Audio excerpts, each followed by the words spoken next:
Hey everybody, Zach here, and I felt like it was necessary to express a little bit about what I really feel is the root, important fundamental of healthy eating and the quest to really understand what is good for us to eat.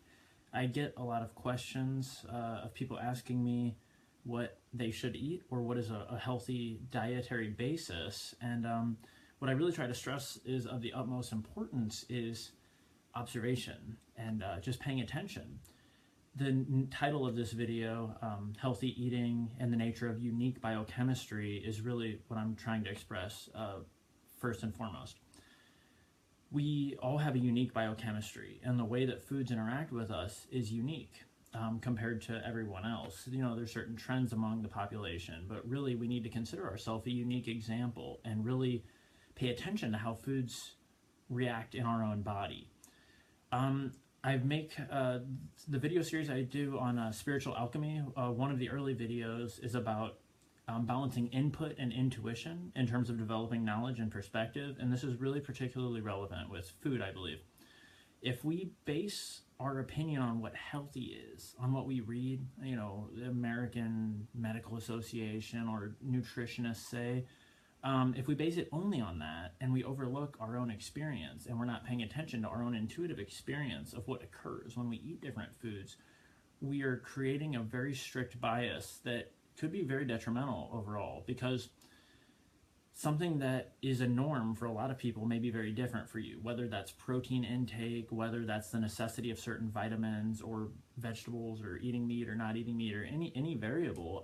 Something that could be a norm that in a medical institution or a nutritional institution may express as being something particularly profound or of importance may be very much conversely important for yourself. So I think it's really important to just pay attention. But at the same time, if we only base it on our own experience and we overlook all external knowledge, if we overlook the input, if we go only intuitive and no input, we also fall out of balance. So I think it's really beautiful to talk with different people and to learn what other people have to say about health. But the main thing I'm trying to express right now is that we really need to consider ourselves a unique puzzle and pay attention over a long time. I think there's two different angles to studying the way food reacts in us. There's short-term and long-term. I can eat something and see how it makes me feel right away, and that gives me a certain understanding of how it affects me. But then there's also a long-term variable. For instance, detoxification or something, like fasting or something like that. You know, short-term, I might, if I've never done it before and I fast, I might get headaches and nausea, and I might say, wow, you know, fasting sucks. This is not good for me. But doing it over a long term, or more experimenting regularly and truly removing those toxins, I can quickly see that it is not regularly causing that effect, but rather that was the effect caused by the removal of the toxins. And the same thing applies with foods.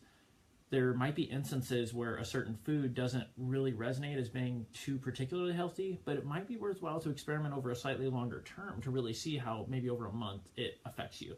And this is really important when it comes to experimenting with different dietary trends, whether that's veganism, raw food, or any of the novel diet, the buzzword diets. If one wants to experiment with any of those and you feel resonant with them, it's important to take in enough data and really allow the experience of exploring that diet to endure long enough for you to really get a feel for how the long-term changes are. When the body changes onto a new diet or shifts the trends, there's a lot of disharmony experienced psychologically and sometimes even physically.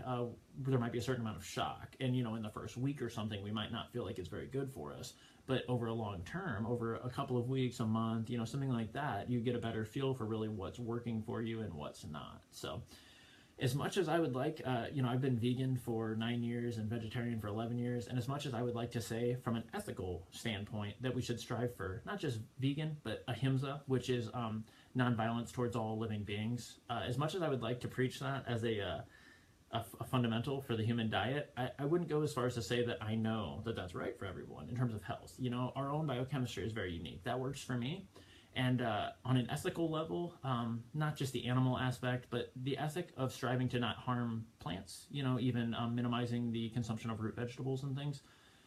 Uh, yeah, it's a complex topic, but as much as I would really like to preach that as something like, let's save the world, let's quit harming plants and harming animals, I wouldn't go as far as to say that I know for sure, because for me to claim that I have an objective understanding of what is absolutely healthy, and then to impose that perceived objective understanding into the world, that just wouldn't be right. So I encourage everyone to explore, and of course, strive for harmony, strive for ethics, explore ethics, and try your best to move towards these things, and really see how they react to you. And the other thing I think that's really important is to reassess through time. Whatever we feel is benefiting us and is healthy, explore it, move forward, and walk the path. But remember to reassess. Whether that's a dietary choice based on an ethical principle, or whether that's a dietary choice based on health. We should never allow ourselves to be too hypnotized by our own imposed dogma. I've been vegan for so long that at a certain point I had to question, am I just kind of caught in this institutional trend? And through a lot of meditation and really assessing how food was reacting to me, I was able to verify that that's not really the case, and that I don't need the label isn't really doing anything for me. I don't care whether I'm referred to as vegan or just a human eating food. But whether it's vegan things or other food trends, we naturally will get kind of hypnotized and stagnant in a certain level of it's intellectual concretization. Our mind will turn to concrete, and we'll be fixated on certain things. So I think it's really good to reassess and try to adapt. And that's where food consumption really, to me, boils down to an alchemical pursuit. Alchemy being the addition and subtraction of variables with the goal of deriving a particular end result. And with diet, the end result is being healthy and surviving and sustaining and, enjoying our food as probably a secondary goal. So, I don't want this video to be too long because I want people to be comfortable to watch it. Not afraid of like a 30-minute video or something, but explore your body, and remember to reassess. And remember that even if you read a lot of things that say that this is how it is and try to make it seem black and white, nothing is completely black and white. You are a unique puzzle, and that's a beautiful part of reality. It's very exciting for us to explore life and see how things react to us, and we can really use that to our advantage to really fuel the excitement of the exploration of our diet. Much love to you all. I look forward to learning anything that you guys can teach me about health, and I look forward to sharing the little gems that I acquire along the way of my own exploration. So have a beautiful night.